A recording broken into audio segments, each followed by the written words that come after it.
Good evening, I'm Bill Mulholland, and welcome to Good Sports. Tonight begins our 33rd year of featuring sports stories of our local athletes, past and present.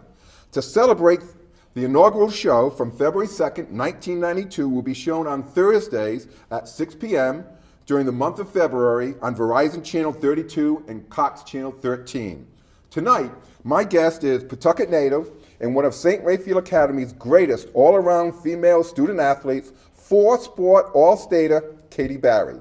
Katie achieved two-time All-State status in both competition cheerleading and as a power-hitting, fast-pitch softball second baseman, and was a Rhode Island shot put champion during the 1999 indoor and outdoor track seasons. Her cheerleading team was a three-time state champion and a 1999 national champion. Her fast-pitch softball squad was also a three-time state champion, and then add two individual crowns with a shot put. That's a total of 8 Rhode Island state titles. To top off her phenomenal sports career, Katie was named the Pawtucket Times 1999 Female Student Athlete of the Year. Welcome back to Good Sports, Katie. Thanks, Bill. It's good to be here. Good to have you also. I'm excited about this. Phenomenal stuff. So, Katie, cheerleading and softball have been the two constants in your sports career. So let's talk about the genesis of those two sports, starting with cheerleading for St. Leo's and Darlington Braves. Why did you choose cheer, and what was the attraction? Well, when I was growing up, my dad used to take me to a lot of high school basketball games, and while we were there, I always enjoyed watching the cheerleaders. So when I was in 4th grade, St. Leo's brought back CYO cheerleading, so I decided to join them. All right. And so the attraction was, now you had told me before the show that you like performing. I love performing. Oh yeah, I was always cheering around the house, tumbling, dancing. Yeah. So it just seemed like a natural fit for me. And when you first took it over, little did you know that the cheer, when it comes to competition in high school, was totally different from what you were doing with the St. Leo's basketball games. Yeah, because at that point with competitive cheer, it was a combination of cheer and dance. With St. Leo's, when we used to compete, it was 2 separate categories. So we would do 2 2-minute cheers and then compete in the dance section. Oh, okay. But it was 2 separate. It was so 2 even separate. back then, it wasn't your regular rah-rah when your dad and I were growing up and Dick Taney was growing up. Well, it wasn't, yeah. One part of the competition was the cheerleading part, and then there would be a dance portion as well. You didn't have to do both. You could do one or the other, but St. Leo's decided to do both. Okay. Yeah. And so you had success with the Braves cheerleading, going to the Nationals in 1996. How did that early experience contribute to your success at St. Raphael Academy? Going to Nationals, it was an opportunity to perform at a high level on a big stage. It was at Disney World. Oh, okay. So that was really a real cool experience Yeah. because we got to go around the parks together as a team and meet other teams because they had different events that all the teams could come to and meet each other. But it was also a higher level of competition. So we were looking at teams from California, Pop Warner teams from Texas, teams that were really big cheer states. So it helped with my confidence level going into St. And Ray's. so now you're used to the pressure of competing on a national level also. Yes. So I'm sure that helped contribute, right? So It did. Now when it's time, showtime for St. Raphael Academies, it wasn't as big of a deal as you were just your regular rah-rah cheerleader, right? Exactly. Oh, exactly. good. Yes. Okay. Now, Kate, you had a unique choice in Pawtucket only, really, because between Darlington girls softball, slow pitch, and Pawtucket Slaterettes baseball. So why did you choose softball? I chose softball because my best friend at St. Leo's played on a team with 2 of my cousins. So And who were they? They was Courtney McCormick, she was my best friend at St. Leo's, and then Amy and Amanda Angus. All right. So they were on the same softball team, our job shop, and they'd been bugging me to play with them because I always liked to play ball. I always played wiffle ball in the backyard with all my cousins. Yeah. But I just never really wanted to play organized. So finally, they had bugged me enough that I decided to join. And so you weren't one of the youngsters who got into slow pitch softball at 5 years old with the T-ball. No. You actually started at age 11, which I think is a great advantage because I find that a lot, if you start at 5, by the time you're 12 or 13, you're tired of that sport. Yeah, that's true. All Very, right. very true. And with AAU now, softball and baseball, it's a year-round sport no matter what state you're in. So it could definitely lead to being burnt out by that age. Yes. And then you had the notoriety of being able to hit the first home run out of Kinchfield and Slater Park. So talk about that. How old were you at that point in time? I was a few weeks past my 12th birthday. We every year Darlington girls had a softball tournament. So we were playing in a game, and I just took one right out of dead center. Yeah. And they told me after that it was the first one that had ever gone out of the park. So I actually have the ball signed by Cool. all my Really? teammates. Yep, Okay. all my teammates, and they actually put it in like a little trophy with a ball holder on top that actually says the date, and that it was the first home run hit out of Kinchfield. Yeah, and so that was the really first time that everyone started recognizing, oh, this girl's a power hitter, right? Yeah, yep. Right? And then when from there, were you batting cleanup even at that point in time? I was probably batting cleanup. I would assume so. Okay, I would assume so. Yeah, I would assume If so not, too. then you were after that shot, right? Exactly.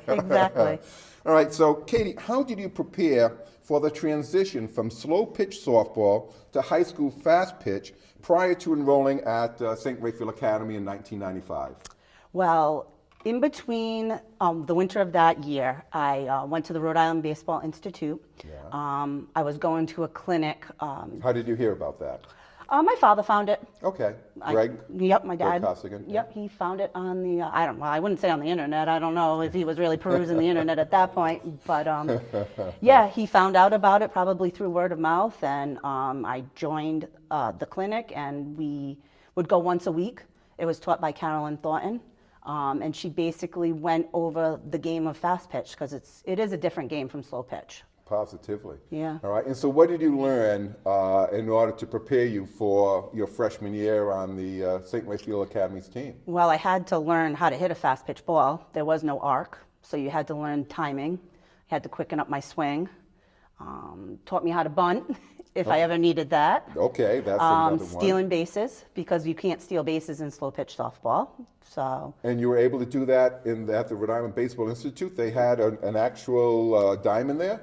Well, it wasn't a diamond. We would just do infield drills. Okay. Or batting. We would be in the batting cages. Yeah. Yep, And doing so different what drills. position were you playing in slow pitch? Is that the same one that you ended up over at St. Ray's? I played a little bit of shortstop during the regular season, and when it came to the outfield, to All-Stars, I would go to the outfield because they knew that I would be able to get out there and catch the balls. And with slow pitch being a sport where it's like a giant meatball coming at you, the ball's getting crushed. So they Yes. wanted me out in the outfield because they Okay. knew my skills there. So Katie, it is now April of 1996, freshman year. Yep. Walk our Good Sports audience from the first day of tryouts to the first hit of your schoolgirl fast pitch softball career at St. Raphael Academy. Well, tryouts, I was nervous because it was the first real team I ever had to try out for. Who's the coach? So, Mo Jackson. Okay. And Does he know of you? You don't have a reputation like other girls may have because of fast pitch. He was big in fail-on softball, so I'm sure he probably knew a little bit about me being Darlington, because we did have a city championship in slow pitch. But again, I was playing slow pitch, so he didn't really know my ability in fast pitch. So tryout started in the gym, the old gym at Saints. Sure. And the previous year, the catcher had graduated. So when I initially started trying out, I was actually trying to catch because they needed a catcher. So it was me and Janelle Kern, who ended up being the catcher all 4 years, fantastic catcher. Trying out, just working with the pitches at that point. We went through the whole, winter workouts, and, I proved myself.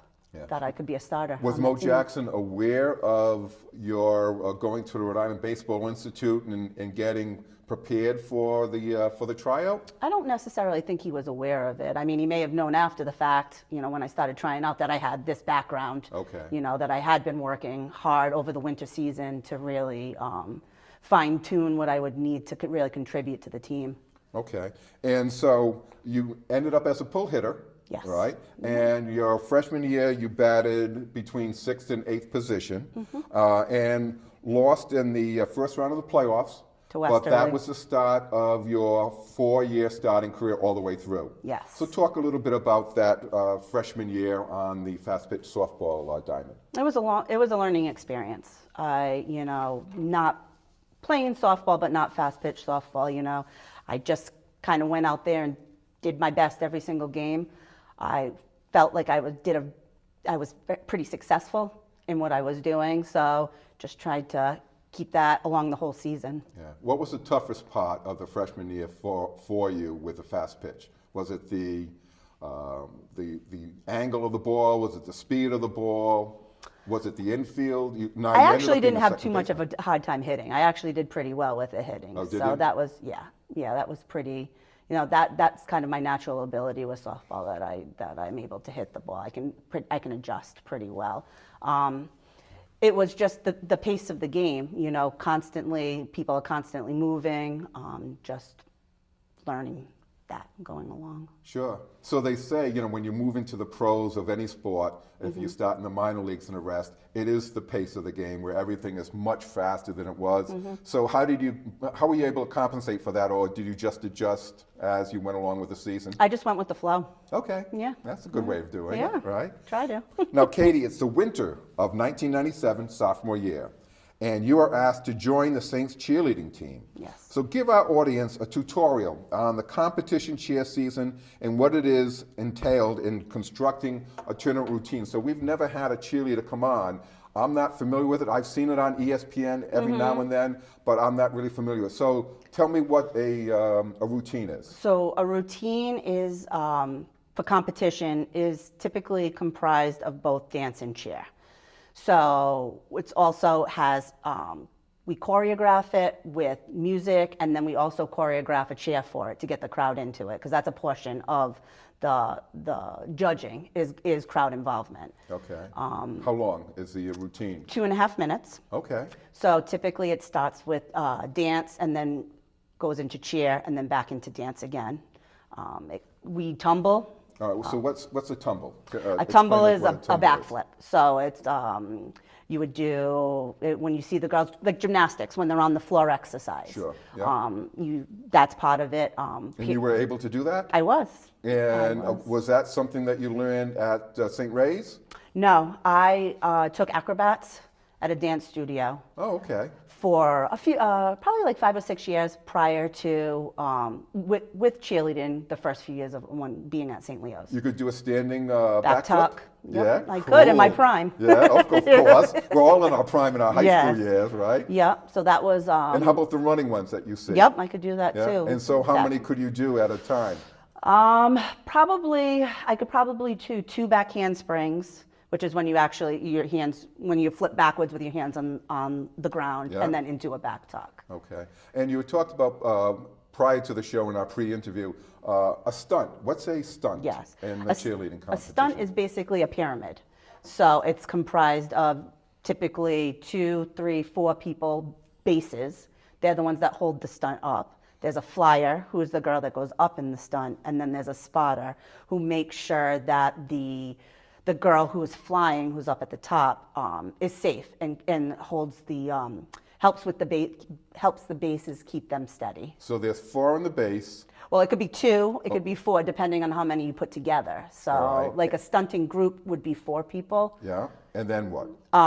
Then you could put more groups together to comprise to be a pyramid. So that would be like 3 levels? No, you can never go higher than one 2. extension. Yeah, Okay. which would be up your hands over your head. And so how do the girls, so this is in the routine that you're doing it, right? Mm-hmm. How do the girls get up to that second level? Is there, what's? Well, they would jump into our hands, and we would hold them up over our head. Or if we Okay. were doing a basket toss, that's where we would. A basket toss would be when 2 bases put their hands together. The girl would put her feet on top of it, and then on a count, we would all go down together and throw her up as high as we could. All right. And And then the spotter would be there on the bottom to catch along with the bases. how do you catch them? It's called a basket catch. So you would try to catch them in like a basket form, like you were trying to basket them in. And these what are they called?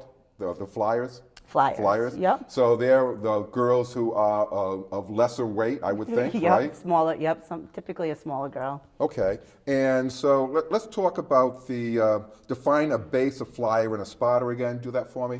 So a base is the bottom of the pyramid. Yep. They're the ones that hold the flyer up. The girl who is the flyer is the one who's at the top of the pyramid, or the one that gets tossed in the basket toss. Yep. And then the spotter is the girl who, or boy, who would hold the stunt up and make it steady. And what were you?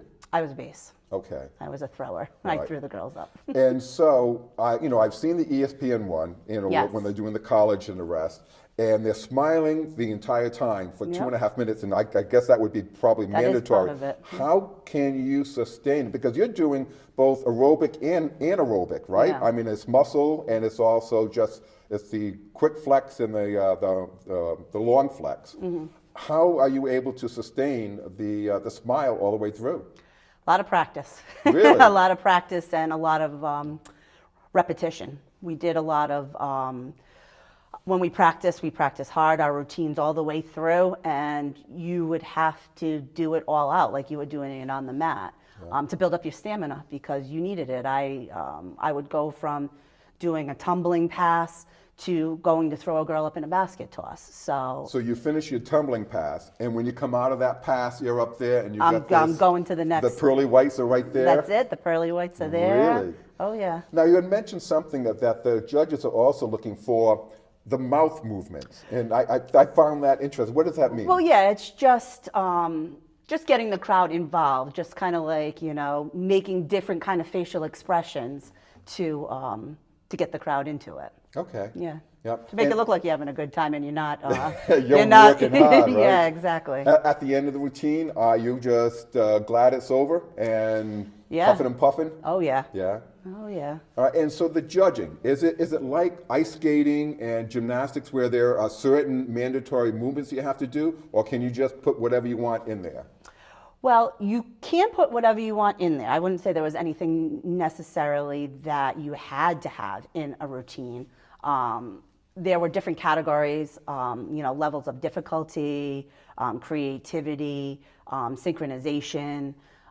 It is a very subjective sport. Yeah. So you're being judged like you're like an ice skating competition. And do you pick the music also? Yes. Yep. We were able to pick the music. The girls and the coach all get together? Oh, yeah, good. we were. We had an awesome coach, Linda Enos, and she would always involve us in putting together and choreographing the routine. Okay. So now, Katie, it's mid-March of 1997. Mm-hmm. St. Raphael Academy is in the small schools cheer category, and your team captures its first state championship crown. Talk about that. It was very exciting, very, very exciting. We had we wanted to build on what we had the previous year. We had a young team, a very talented team, so we knew that we could go far into the playoffs that year. So we lost a couple of games to North Providence. They were the powerhouse. And that's who we ended up playing in the state championship. So, playing, what does that mean? Playing in the state championship. So we were the game. Yeah. No, I'm talking about cheerleading. Oh. Cheerleading. Oh, okay. Yeah, that's your first state crown, right? Yes, yes. Okay. Yep. So with the cheerleading, so you have the routine, 2.5 minutes, and it's just one and That's done, and hope that you did the best, right? Yep. That was it. Yeah. We went out there. We hit our routine, and that was it. We won the first state championship. So they call out the third place and the second place, and I think you said like 10 or 12 teams in that. Yes. So there's still 10 teams that could be the first. Were you surprised when they called St. Raphael Academy? We were. We knew we had a good routine. Yeah. So we hit the routine, and once they called second and third place, we knew that we had it. Yeah. Yeah. Cool. Yeah. Cool. Really cool. Now, Kate, as soon as the cheer season is over, you move right to your second year as the starting second baseman and cleanup hitter for the Saints fast pitch softball squad. what were the expectations for the team in your sophomore year with fast pitch softball? We had a young team, so we had only 2 seniors. So we were looking to go further in the playoffs than we did last year, and we knew we had the team that could probably do it.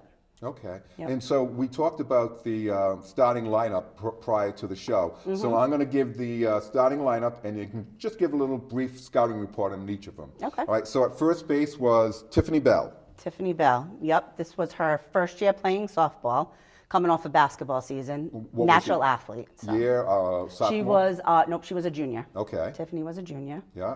So it was, like I said, it was her first year playing fast pitch softball with us. She didn't play the previous year, but just a natural athlete. So Good she tried glove, out. good bat? Yep, perfect for first base, tall. She was Oh, tall. was she? Perfect. Yep. All right. And so you were the second baseman. Yep. Right. And so what were your assets in your sophomore year? My hitting. My hitting was really my asset. I started with fielding better than I got more comfortable at second base. So I was having, an easier time getting to the ball. Okay. Yep. All right. And now your shortstop were both Jackie Fournier and Liz Coughlin, because they were also your pitchers. Yes. So talk about Jackie Fournier as a shortstop and a hitter. Well, freshman year, she was just. She was a freshman? She was a freshman. And you were a yeah. sophomore, okay. And I was a sophomore, yeah. She was a year younger than us. She grew up playing softball in Massachusetts, so they had a very strong program out there. Fast pitch, yeah, yep. So coming to play on this team, she was highly, sought after, and I think it was really, her coming to Saints helped us out tremendously. And she was friends with Liz Coughlin, too, so who was the other pitcher on the team. And Liz was junior? No, she was a sophomore. Sophomore? Yep. Oh, and Jackie was a freshman. Right? Yep. And so you were part of the double play combination. They call it Keystone way back. Yep. The sophomore, the shortstop and second baseman. Yep. So what was that like? A ball's hit off to Jackie Fournier, you're going to second, the person's going over, and you got a person on first. Talk about that. Yeah, I mean, I don't know if we actually ever spun a double play. Oh, really? I don't think so. Okay. No, I mean, the ball gets to you so fast. I mean, typically she may have, if she took it herself. I played, because of Jackie and Liz pitching, a lot of people didn't get around on the ball, so I couldn't really cheat up the middle. I had to play closer to first base. Yeah, so the ball's coming to you if they're hitting exactly. If So hitting the I ball was pretty at all. good at the flick. Okay. All right, so third baseman is Rihanna DeCruz. Yes. Yep. Another natural athlete. She had grown up playing Darlington girls softball too. Oh, okay. Yeah. So yep, and she was a cheerleader as well. And what year was she in at that She was a point then? junior. Okay, a year ahead of you. Yep. And now these. She's quick, very quick. And you have to be playing third base because you're almost playing halfway between home plate and third base, correct? Yes. Yep. Because of the bunt situation. Yep. All right, so your Skyhawks in the outfield, you got Maggie Archibald. Yep. Sophomore.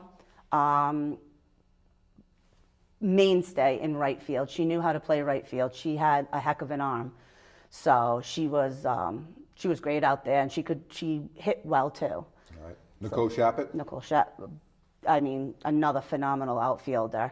One of the best plays I've ever seen was in the state championship game when she threw a runner out from center field all the way at the plate. She had an arm. All right. And the other outfield was Erica Jackson, daughter of Mo Coach Jackson. Mo Jackson. Yep. She was a freshman, so coming onto the team, she proved herself. She was a natural outfielder. I think she played a lot of outfield for Phelan, so she fit right in there in left field. Catcher was Janelle Curran, who at least two-time All-Stater, if not three, right? Yeah. She came from. What was her assets? She came from the Slaterettes. Okay. So she grew up playing baseball. So she had a better understanding of, stealing bases and a faster pitch and, yeah. Gun for an arm? She gunned a lot of people down. We had a... well, they didn't run on her, right? No, they didn't. But when they did, she would gun them on. And we had a special play where she would call that... she would automatically just throw down to second if we ever had anyone on second base that we caught taking it a Cheating little a too little far, bit? taking it a little too far to Yeah. third. We had a special play for that. So whenever she called it, I loved it because it was great to watch their face when we tagged them You out. got Yeah. I bet it was. Yep. And now you got the two pitchers. You got the freshman Jackie Fournier. Talk Yep. about Jackie as a pitcher in her freshman year. I mean, she's an incredible pitcher. She just fit right in. I wouldn't necessarily say dominant her first year, but she definitely put herself on the map and had people watch her. Fastball, rise ball? Yep, fastball, rise ball. Yeah. How about Liz Coughlin? How was she different from Jackie? She, I think Jackie was more of a fast ball pitcher. I would say Liz was more of a junk ball. She had a few more pitches in her repertoire, if you will. Okay. All right, so now Katie, as the team's cleanup hitter, you led in doubles, triples, and belted 8 home runs, including a 6th-inning grand slam that propelled Saints to its first of 3 consecutive state titles with a 5-4 victory over North Providence in the championship final game. Your dad, Greg Constantine, gave you a present on Father's Day prior to the game. So tell us about that exchange, and also then describe the scenario regarding your grand slam. That morning, I talked to my dad, and we had, I'd been slumping a little bit. I wasn't doing as well as I wanted to, and it was a big game. So he took me to a field to get some extra swings in, work on my stance, work on my keeping my bat level, not moving my feet too much, doing some soft toss. He would try to pitch to me, but Yeah, that wasn't going to work. That wasn't going to work. Not as so a baseball player. we did the best we could, but just the extra swings, was helpful. All right, and so now it's a 6th inning. You guys are up 1-0. North Providence has always been the stud of fast pitch girls softball. Yep. All right, and so now what happens in that 6th inning? So we had the top of the order come up. So it was Jackie who led off. She got a single. Then Liz came up after her, and Liz had walked. And then Janelle came up, and she hit a single. So the bases were loaded, and I was coming up. So I'm not a very patient hitter. Okay. So I was first pitch swinging, and Were you? it was a strike, Yeah. and I took it right over right center field. At Naughty Park. At Naughty Park. Yeah. Yep. How cool is that, right? It was awesome. Yeah, but then, so now you're up 5-0 going to the last Yes, inning, yes. and North Providence is not going to say, well, we're Nope. going to give up at that point in time. So you actually won 5-4. So yours was really the game winner. Yeah. Oh yeah. It was. The wheels fell off a little bit, but luckily enough, our nerves didn't get the best of us. So And who pitched that final inning? Jackie. Okay, and closed Jackie it out. pitched. Yeah, all the way that's- through a complete game. Yeah. They had Liz had actually lost to North Providence twice that year. Okay. And Jackie had beaten them twice. So I know there was, Makes sense. do you put the upperclassmen in over the freshmen? But Mo decided to go with Jackie, and it worked It out. worked, yeah, It for your worked. first state Yeah. title, right? Well, Yes. first one. First softball. So, Katie, let's jump to the winter of 1998, your junior year. Yes. When you receive an unexpected request from Saints indoor track throwing coach, Alvin S. Yes. So, what was that all about? Well, Mo Jackson had talked to Al, saying they have been talking track because Mo was a track coach too. Okay. Not at Saints, I believe he might have been at Shea at the time or Central Falls, but he was talking to Al and said that he had a girl on his softball team that was strong because they were looking for someone to throw the shot. There were no real girls that were interested in throwing scoring the shot. points for you, Or yeah. scoring points, Okay. exactly. So- So he said, I have a strong girl for you. She's the cleanup hitter on my state champion softball team. She's a cheerleader who's a base, very strong. She throws the girls up. You might want to give her, see if she's interested in doing it. Yeah, and so he comes to you and you're I- saying, what are you talking about? You Yeah. never threw a shot. Never threw a shot. Didn't even know what it looked like, probably, for the most part. I mean, I knew it was part of the weight, the weight in The weight 'cause they- events, yeah, yep, the weight event. So I was like, I'll give it a try, you know. And How much does a schoolgirl shot put weigh? 8 pounds. All right.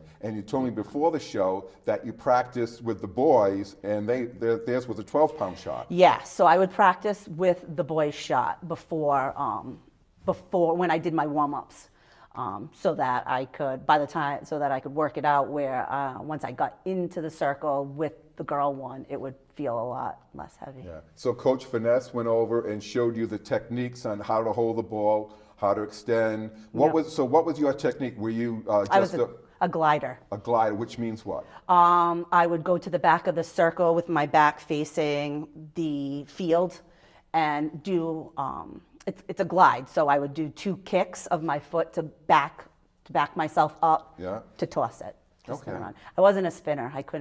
I wasn't coordinated enough for that, surprisingly enough. and so now this was your first individual sport. Yes. So totally different. Now it's all up to you. You don't have to rely on anybody else. Yeah. Well, compare the two. Well, with the team sport, you have other people to pick you up. This was all on me. Yeah. So I was able to, work at it on my own time too. It wasn't like I had to go to a practice to meet other, my teammates. I was able to do it in my own time whenever I had free time. Okay, because I was pretty busy. True. Yeah, we'll be talking about that. And so you finished 8th in the state. Yes. And your PR, your personal record was 30 feet. Happy with that, right? Yeah, I mean, for my first year out there, I scored some points for the team, and yeah, I did the best I could. Good. Now, Katie, you were a busy schoolgirl that winter. Yes. As you were cheering for the boys' basketball games, throwing the shot put, and preparing for the competition cheer season in March. So talk about your time management skills that helped you become successful in both sports and in the classroom.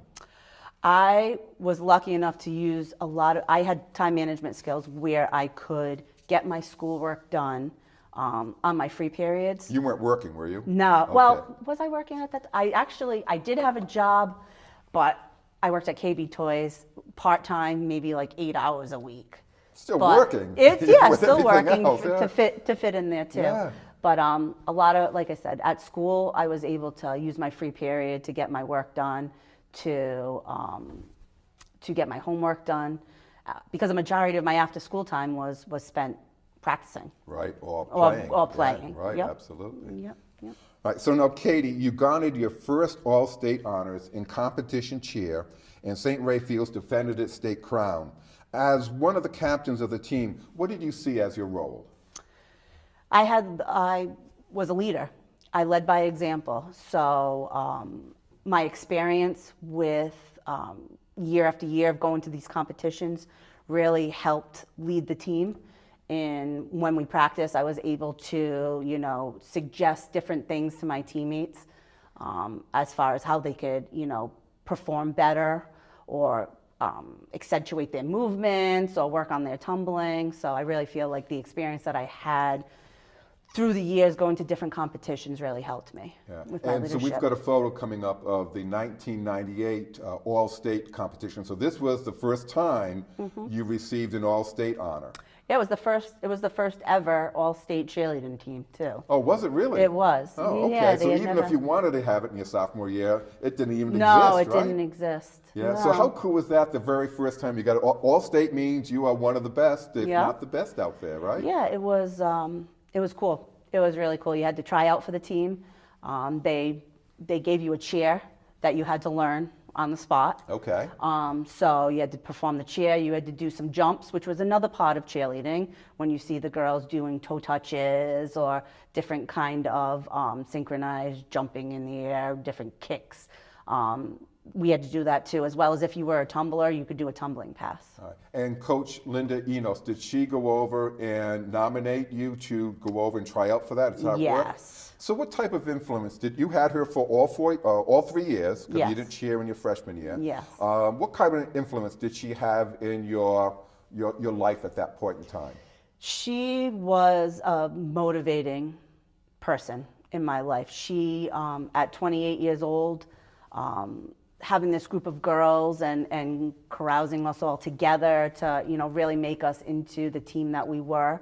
I give her a lot of credit because at that point in her life, she could have been doing a lot of other things, but she was there with us, and she really, really loved us as we were her own. So. Now, did she cheer in high school? Was she a Saints girl? I'm not sure. She was a Saints girl, I believe, but I don't know if she cheered or not. Really? Yeah. Interesting. Yeah.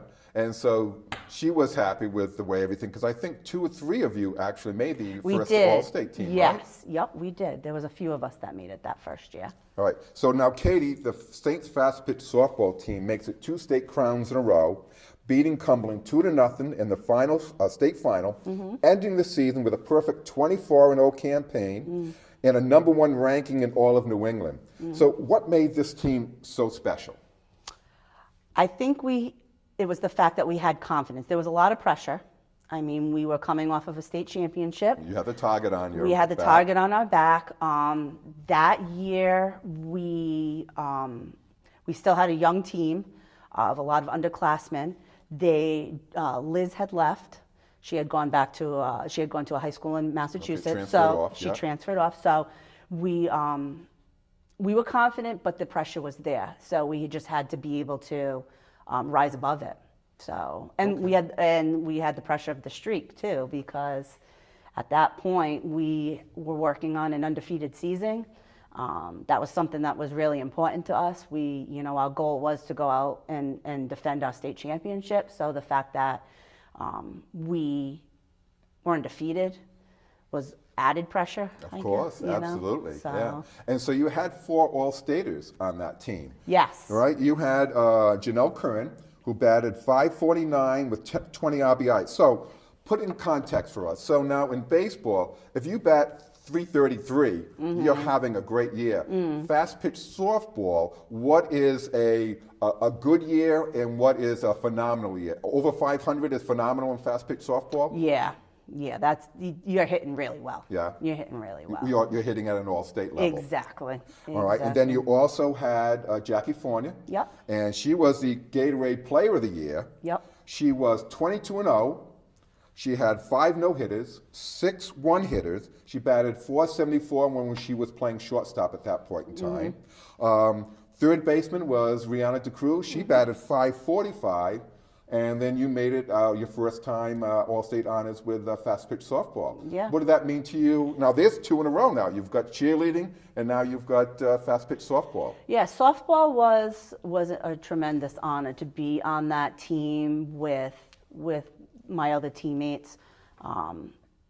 It really showed that we were the best in the state.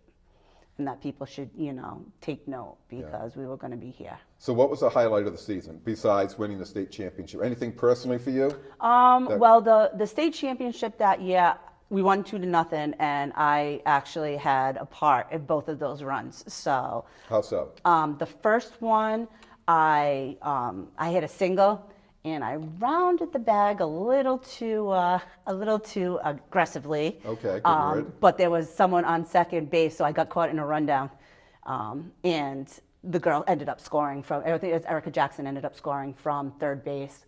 I was out in the rundown, but then that scored the first run. Sure, yeah. And then the second run, I actually scored. I got hit by a pitch, which I did not like happening. Okay. I never liked the bat being taken out of my hand. So Did that happen often?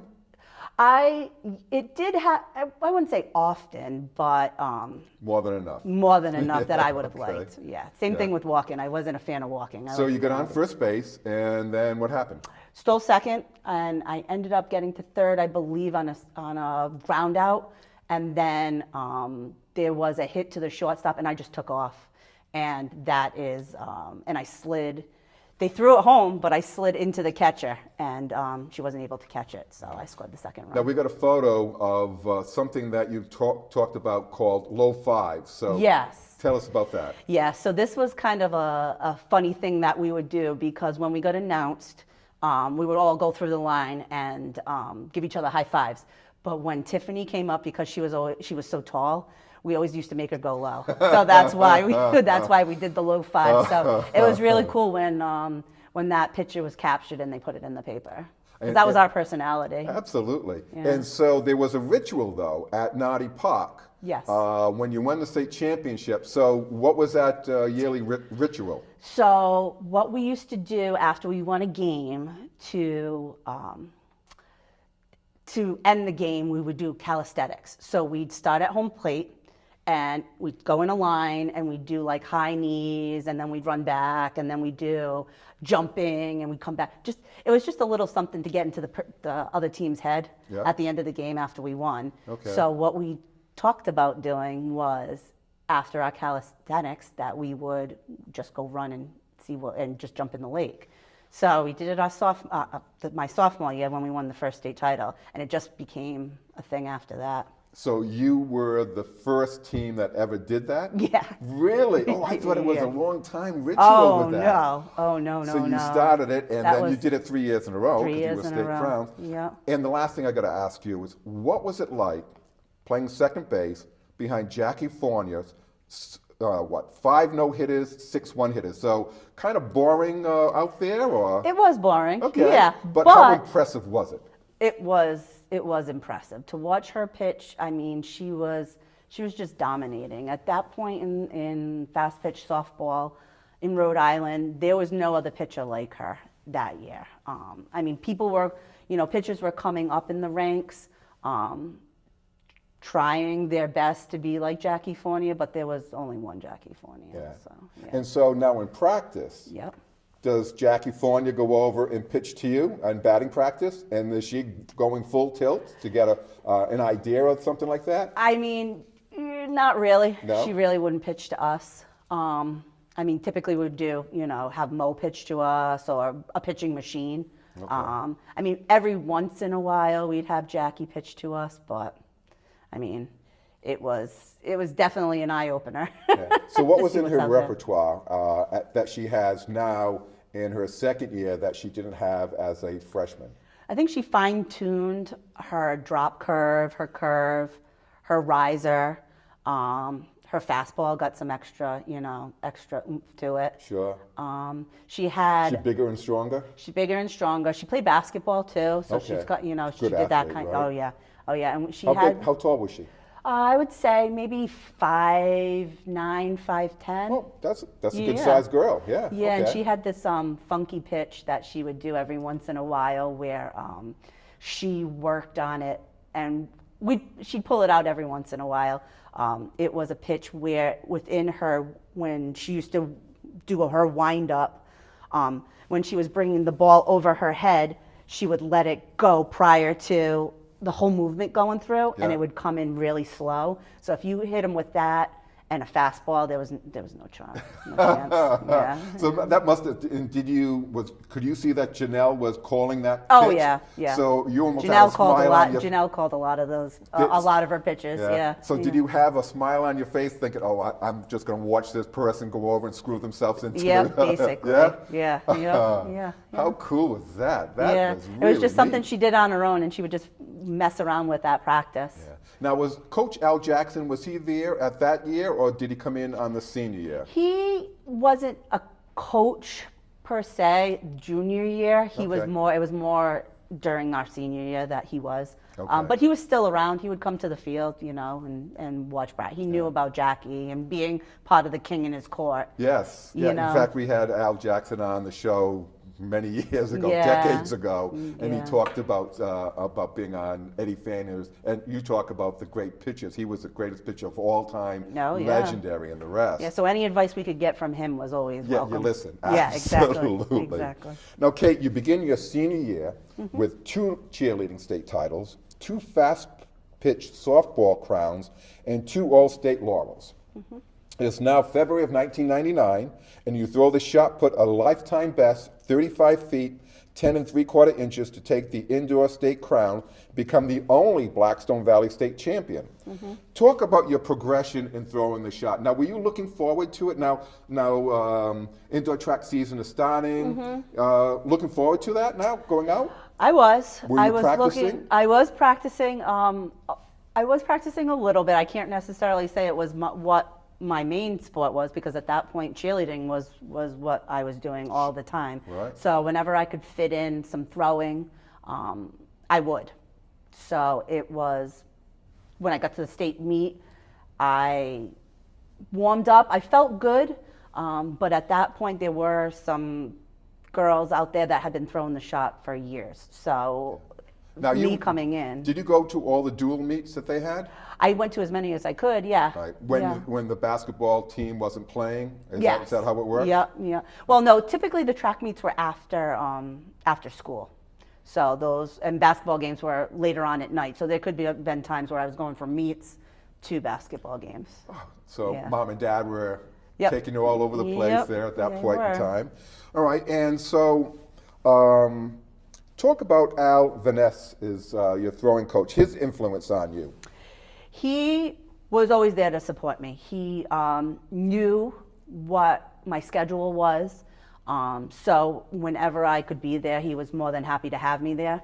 You know, he knew I was a good thrower, and they needed me to score some points for the team. Yeah.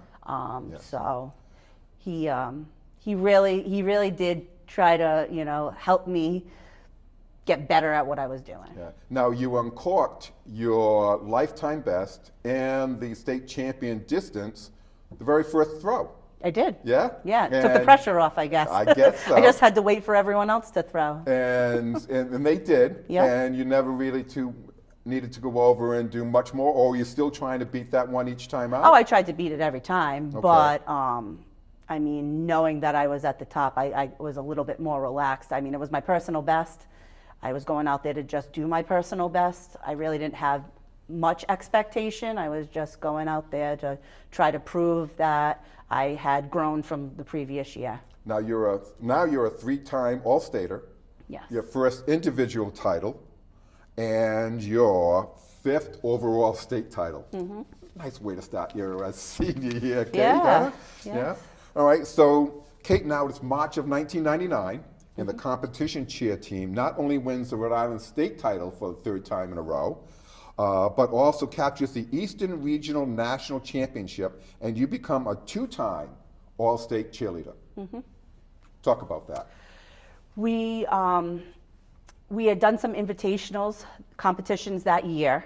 What does that mean? Invitational it wasn't like a state competition where you had to go in and it qualified you to do anything else. So it was either at different schools or different venues that they would just host their own cheerleading competitions. So. Fine tuning your routines and the rest. Exactly. So then by the time we got to states, we had some, wins under our belt at different invitationals, so that gave us the confidence. Senior laden team, you told me, right? You had 8 Yep, girls. yep. And how many girls on the team that year? 20. Is that a lot? That seems like a lot.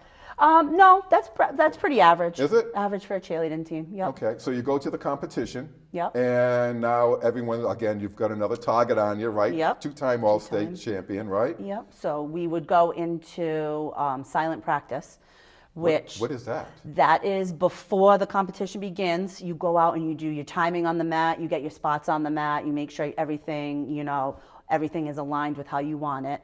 But you don't say your cheer. So you play your music, you do your dances, but you don't do it. Do you mouth mouth the words, Really? to get your timing down, to make sure, because you had to be under 2.5 minutes. Yeah, okay.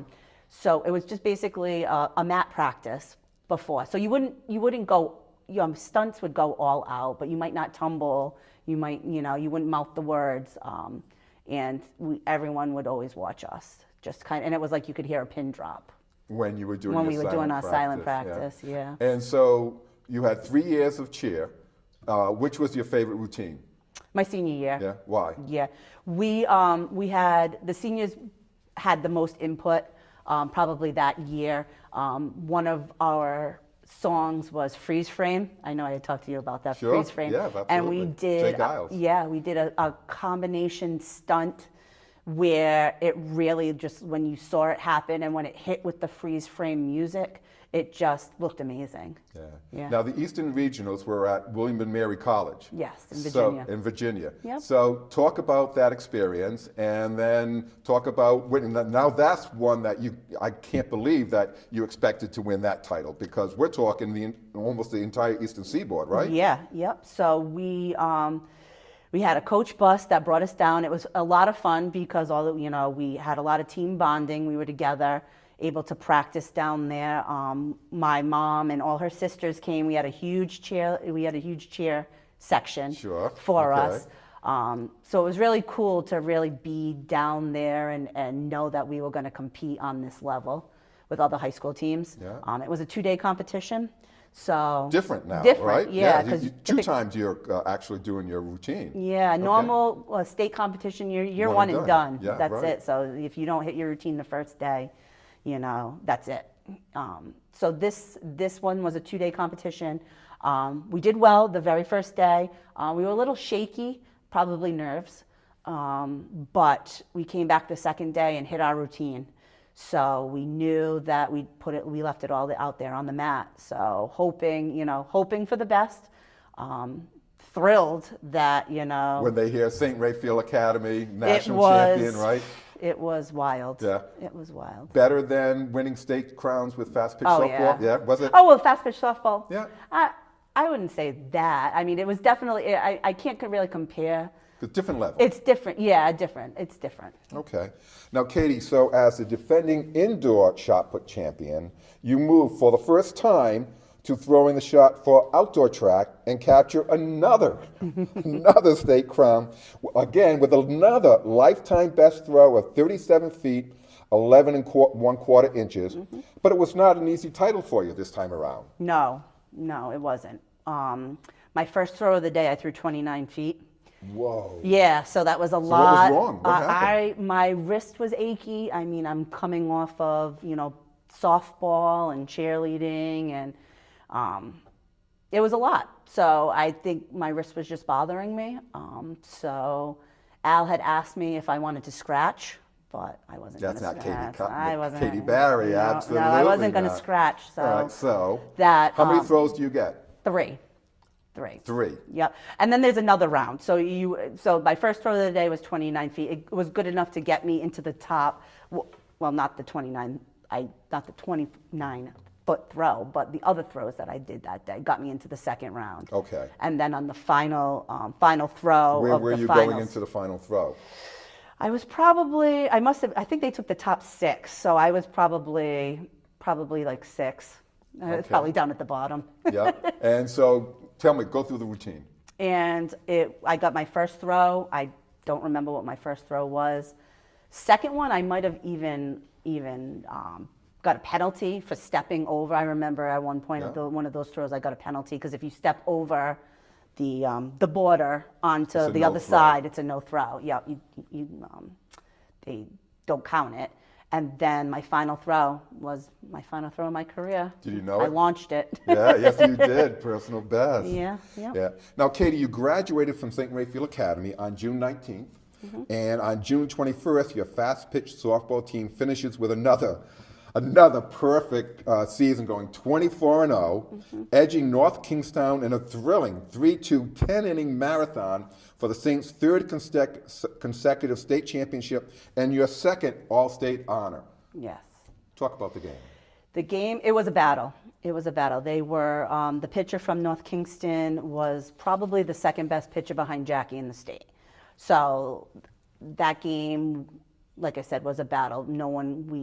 And they were hitting Jackie too. Yeah. So it's a 7-inning game, fast pitch softball. Yes. So did anyone score in the 7th inning to get it into extra? No? Nope, 2-2.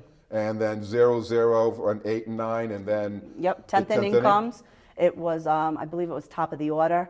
They had walked Erica Jackson to get to Jackie. So Erica stole second, and Jackie got a hit and ended up scoring, and that was it. Now, you ended up with a batting .473, 22 RBIs, 3 triples, 3 homers, and I love this one, 12 for 12 stolen bases for a cleanup hitter. Yeah. Cleanup hitter. So, I had a little bit of speed. I would say, or you were very clever at the same time, because you can't leave first base. No, until the pitch crosses the plate. Yeah, absolutely. Yeah. How cool was that, right? I was able to get a good jump. Yeah, but you had some adversity towards the end of the softball season regarding what you considered your second mom, Lorraine Billier, passes away at age 41. Yeah, it was a tough time for us. We really, We really came together as a team for Jen and her family. We basically dedicated the rest of the season to her because we know she would have been there at every minute. Yeah, just like your mom is. Exactly, just yeah. like my mom and my parents, and yep. Okay. All right, so Katie, you culminated your phenomenal high school career by being named the 1999 Pawtucket Times Female Student Athlete of the Year, finishing with 8 state crowns, 6 All-State honors in 4 sports, and being a member of the National, Rhode Island, and French Honor Societies. Congratulations. Thank you. Yes. Reflect back on what that award meant to you. It was icing. It was icing on the cake. I had always proven that my athletic ability was, exceptional, and it was nice to be recognized for my academics too. Oh, absolutely. Mm-hmm. Yeah. Yep. All right, and so we've got about 1 minute left in the show, and my usual question is, what's your favorite memory of your time at St. Raphael Academy as far as sports-wise is concerned? Without a doubt, that Grand Slam and that first softball state championship, to hit the ball over the fence and see my teammates when I crossed the plate and just see the crowd, like it was amazing. Everyone was going absolutely nuts, and that's something I'll just never forget. A chill are you feeling the chill right now? I do, and every once in a while it's nice to, pop in that video of it just to, show my son that I was cool one of these, Well, after he sees this show, he's going to say, Mom, I can't believe you. So real quickly, Greg and Jean Costigan, Mom and Dad, I've known Greg for most of my life. How important were they as far as your support in everything that you did? Well, they supported me in everything I did, whether it was bringing me to a cheerleading event or my dad having to videotape a cheerleading competition because, of course, I would always want to watch it after the fact, or, drive to a field, all the way, in southern Rhode Island, whatever. They were always there for me. Yeah. So it was always good. And I had my grandfather and my grandmother came to a lot of my softball games too, and they would sit right behind. Malakowski. Well, Costigan and a Malakowski. Yep. So we had they always sat right behind the umpire. So I was always supported. Well, Katie, thank you for sharing your insights into your sensational sports career at St. Ray's. It is truly remarkable what you accomplished. Great job. Thanks, Bill. You're very welcome. On the next Good Sports, Steve Gordon, Cumberland's legendary wrestling coach, will be here to discuss his wrestling career and over 50 years as coach of the Clippers. I'm Bill Mulholland for Good Sports. Good night.